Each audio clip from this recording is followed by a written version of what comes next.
Hey guys, it is Holy Basil back with another vlog. I've got here a part of a workout I did a few days ago, doing full body, starting off with some squats and then doing some overhead press. Got 225 on the bar, 3 to 4 sets of I think 7 to 10 reps if I recall correctly. But the purpose of today's video is I want to talk to y'all about some of the revelation that I've had reading in Exodus. And for those of y'all not familiar with Exodus, I think exiting, and so it is the story of Moses leading the Israelites out of Egypt and through the wilderness into the promised land.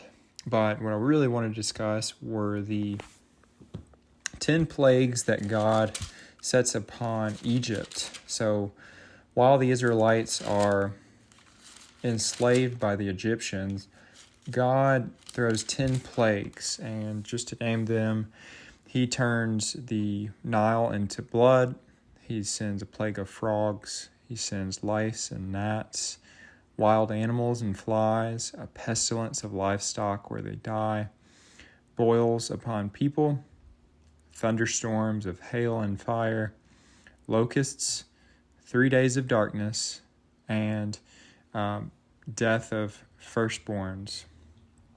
So reading this, I've been quite aware, maybe a few years now in my walk, and never really tried to study it that hard. And until I started reading Enduring Word, I've been doing that after my devotionals or my quiet time in the morning. It brings a lot of revelation. And some of the theories is that with each plague, God is sending a message and rebuking some of the false gods of Egypt. And there's a lot of evidence to display that. And just to give an example, for the frogs, there's a god Heket.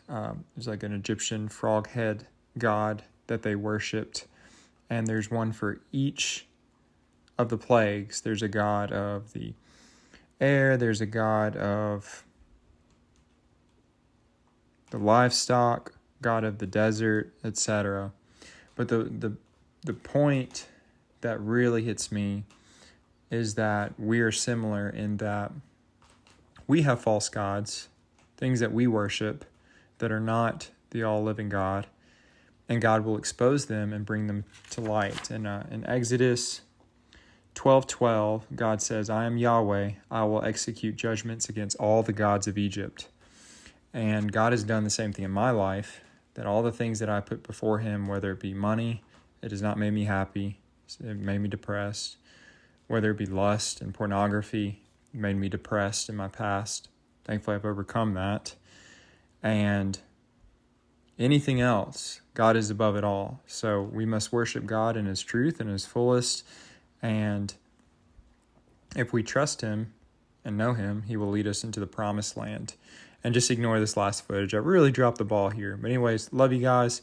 Pray that you would know God, that you would know that Jesus is King, and looking forward to making some more content. Peace.